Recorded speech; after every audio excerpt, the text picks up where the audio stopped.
부동산 가격 잡는 기법을 제가 알려드릴게요. 이런 논란을 무릅쓰면서 이렇게 밀어붙이는 정부의 속셈이 뭔지 참 이런 것도 모르면서 어떻게 국회의원을 할 수 있을까요? 과연 이렇게 되는 게 올바른 정의로운 국가인지 모르겠습니다. 부동산 부자 공식 한정훈입니다. 자, 오늘 주제는요, 정부 대 부동산 시장 승자는 누구일까? 누가 승리할까요? 지금 마치 지금 부동산 시장이 최근에 가장 큰 화두가 모든 사람들의 관심이 지금 부동산 시장으로 쏠리고 있는데요. 마치 지금 시장과 정부의 어떤 전쟁을 보는 듯한 그런 형국인 것 같습니다. 지금 과연 승자가 누가 될지 참 궁금한데요. 자, 한번 보시자고요. 자, 혼란의 지금 연속인 시장입니다. 부동산 정책 이단 위헌 논란, 6.17 대책도 한 달 만에 헌법 소원. 이게 지금 뭐 신뢰보호, 원칙 침해, 재산권 침해, 뭐 하여간 이 지금 논란이 많아요. 소급 적용 논란도 지금 되고 있고요. 이런 논란을 무릅쓰면서 이렇게 밀어붙이는 정부의 속셈이 뭔지 참 궁금합니다. 지금 이렇게 시위를 하는 그런 장면은 참 보기 드문 일이죠. 정부의 부동산 정책 규탄 집회. 지금 이렇게 시끄럽습니다. 지금 이렇게 시끄러운데 정부는 묵묵히 자기의 길을 가겠다. 지금 이렇게 나오고 있죠. 자, 매매가 지금 계속 대책이 22번째 나온 와중에도 매매값은 계속 오르고 있고요. 사실은, 전세값도 계속 오르고 있습니다. 지금 전세값 폭등한다고 제가 예견을 했던, 그런 유튜브가 있는데요. 한번 참고해서 보시기 바랍니다. 자, 매매가 상승, 전세가 폭등은 제가 예견했듯이 이미 다 예견할 수 있었던 얘기라는 겁니다. 왜냐하면 전 세계에 지금 저금리, 유동성, 이게 어마어마한 지금 이 자금들이 지금 흘러 돌아다니고 있고요.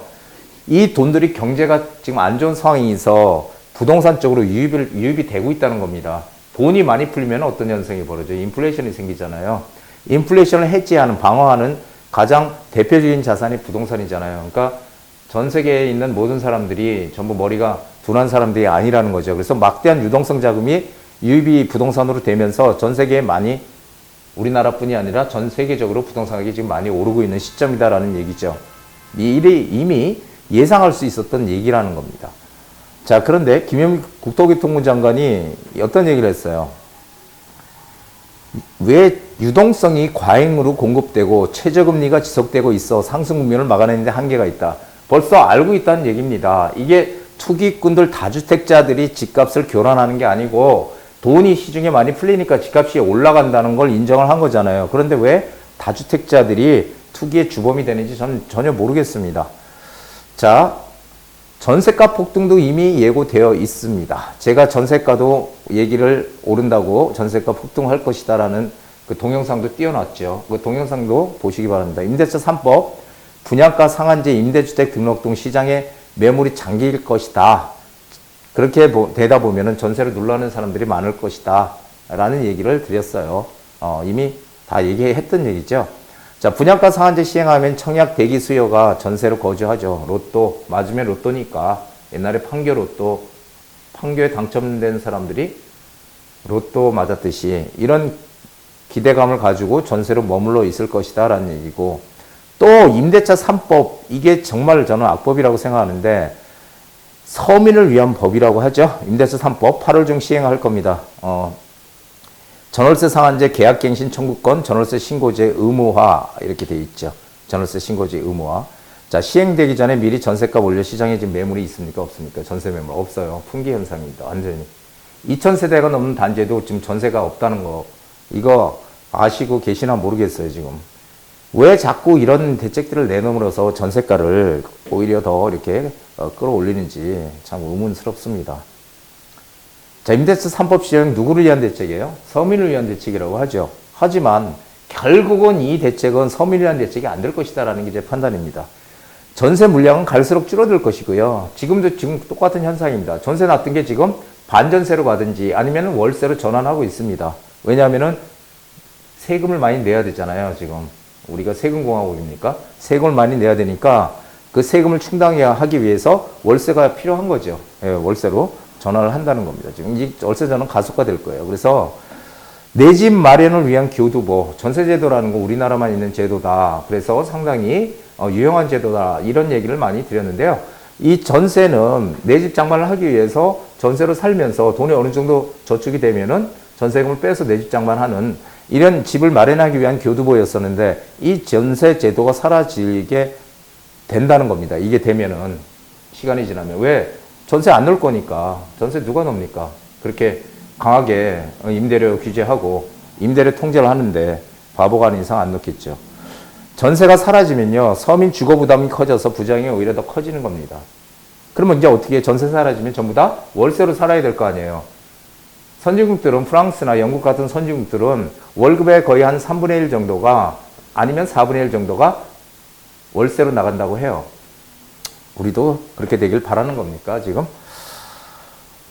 저는 정부의 비판을 정말 안 하고 싶은데요. 이런 대책이 나올 때마다 정말 비판을 안 할 수가 없는 것입니다. 자, 전세가 상승 전혀 예측하지 못했을까요? 이 정부에서? 몰랐다면 열심히 정말 머리를 짜대고 해서 대책을 내놨다면 이거는 정말 탁상행정의 폐해입니다. 이게 앉아서 진짜 시장의 얘기를 전혀 듣지 않고 자기네들끼리 만드는 그런 탁상행정의 폐해고요.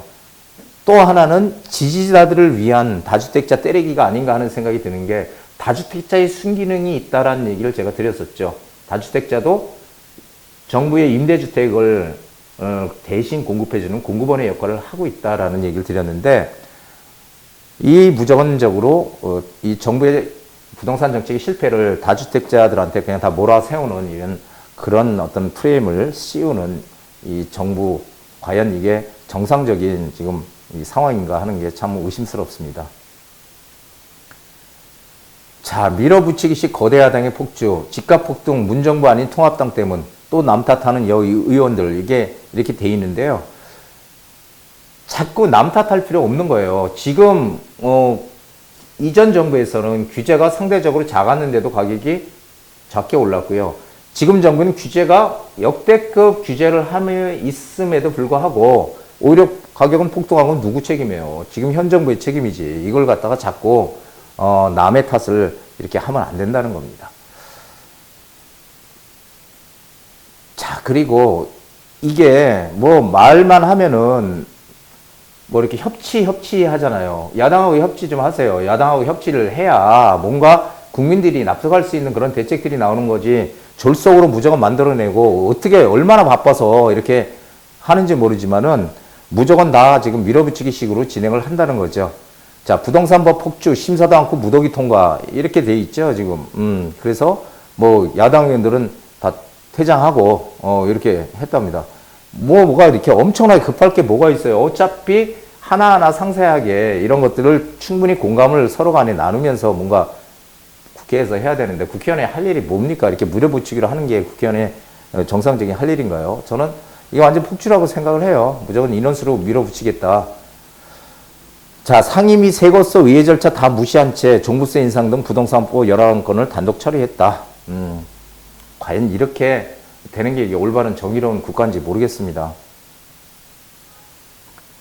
자, 부동산 가격 잡는 비법을 제가 알려드릴게요. 정부에서 정말 모른다면 수요가 많은 것은 어떻게 해야 돼요? 공급을 늘려야 되고요. 수요가 없는 것은 공급을 줄여야 됩니다.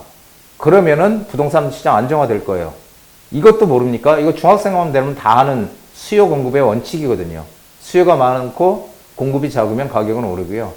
공급이 많고 수요가 작으면 가격이 떨어지는 거예요. 이런 것도 모르면서 어떻게 국회의원을 할 수 있을까요? 자, 가격 안정될 수 있는 너무도 간단한 방법인데 정부만 지금 모르고 있는 것 같습니다. 자, 우리 부동산을 올바르게 한번 시장을 보자고요. 규제 대책은요, 항상 말씀드리지만 규제로 시장을 꺾지는 못한다는 거죠. 규제로 시장이 잡힐 것 같았으면 지금 22번째 대책이 나왔는데도 시장이 이렇게 혼란스럽지는 않을 겁니다. 그래서 규제 대책은 항상 말씀드리지만 단기 대책에 불과하다. 시중 유동성이 이렇게 크고 저금리 상황이고 전 세계 같이 동조하는 이런 상황에서 집값이 떨어질 일은 만무하다라는 얘기를 드리고 싶고요. 자, 지금이야말로 우리 투자자들은 역발상 마인드가 빛을 발할 시점이다. 어떻게 투자를 해서 내 재산을 불려가느냐. 재산을 불리는 게 투기가 아니에요.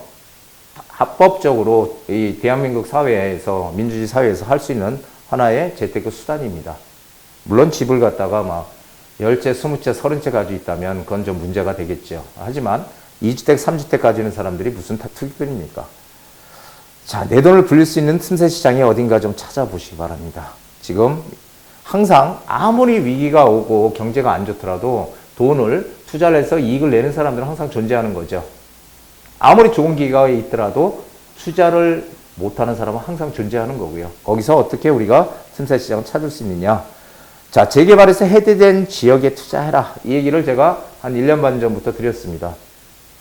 재개발구에서 해제된 지역들이 처음에는 해제가 잘 돼서 우리 그냥 살고 이제 괜찮네 했는데 옆에 구역에서 재개발을 막 시작해서 아파트가 지어져요. 랜드마크가 돼요. 그러니까 가격이 막 올라. 여기는 낙후돼 있고. 그러니까 거기 주민들도 어떻게 해요? 우리도 다시 재개발 추진하자. 이렇게 가는 거거든요. 그래서 이미 재개발을 진행하고 있는 데들은 가격이 많이 올랐잖아요. 우리 앞으로 좀 길게 보자고요. 길게 보고 재개발에서 해제된 지역, 이런 지역에 우리가 선제 투자하는 게 지금 최상의 시나리오다. 저는 그렇게 생각을 합니다. 자, 주택가격 전망 큰 폭 상승 역대 두 번째 지수. 한국은행이 주택가격 전망 지수 125는 2018년 9월 당시 128 이후 역대 두 번째라고 했습니다. 그래서 이게 지금 최고치를 바꿀 수도 있다고 내다봤다. 전망이 주택가격 상승한다는 전망이 지금 엄청나게 사람들의 심리가 지금 살아있다는 얘기를 드리는 겁니다. 자, 앙드레 코스톨라니 있죠? 세계적인 투자자죠. 앙드레 코스톨라니는 추세, 어떤 방향으로 가느냐. 추세는 심리와 돈이 있으면은 추세가 결정이 된다고 얘기를 했어요. 저는 정말 맞는 얘기라고 보거든요. 지금 추세는요, 심리는 부동산에 올라간다는 심리고요. 돈은 너무너무 많습니다. 그러니까 당연히 이 추세가 상승 추세를 탈 수밖에 없겠죠. 그러니까 부동산 가격이 또 올라가는 거고요. 올바르게 시장을 보시자고요. 기회는 어디에도 있습니다. 낚싯대를 던져놓고 항상 준비태세를 갖춰야 됩니다. 없을 것 같아 보이는 것에 언제나 고기는 있으니까 지금 상황과 너무도 아주 잘 맞는 명언 같아요. 로마의 시인이라고 하죠. 오비디우스. 기회가 있지만 우리는 그것을 보질 못하는 거죠. 기회를 잘 찾는 사람들만, 그리고 준비하는 사람들만 얻을 수 있는 겁니다. 기회는 항상 오지만 자주 오지는 않는다는 거죠. 기회는 늘 오지만 자주 오지는 않는다. 여러분들 좀 긍정적인 마인드가 필요한 시점이니까요. 자, 열심히 머리를 좀 잘 쓰셔서 이런 틈새 시장을 좀 찾아보는 그런 노력을 하시기 바랍니다.